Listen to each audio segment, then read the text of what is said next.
Priatelia, ja vás zdravím. Dneska som si pre vás pripravil recept na lososa so zemiakmi, tak poďme na to. Takže na prípravu budeš potrebovať zemiaky, ktoré si nakrájaš až dáš do hrnca, osolíš ich.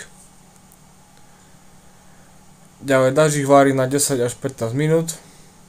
Potom zoberieš plech na pečenie, papier na pečenie a očistíš si lososa a umyješ.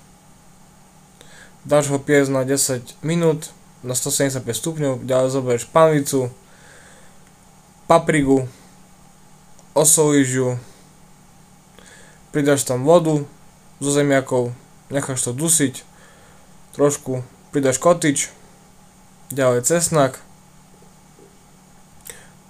korenie, trošku viacej sa mi to seklo, čierne korenie. Predtým som tam pridal ešte korenie na ryby. Zamiešaš to.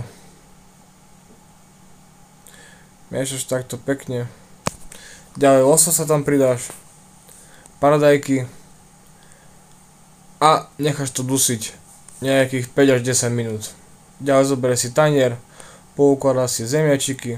Pekne krásne, aby to boli. Ako ja, vidíš, ako som si to pekne podával. No. Tak, presne. Položíš lososa, dozdobíš, pokapkáš ho tou šťavou a môžeš papať. Tak toto vyzerá vo finále. Dobrú chuť, priatelia.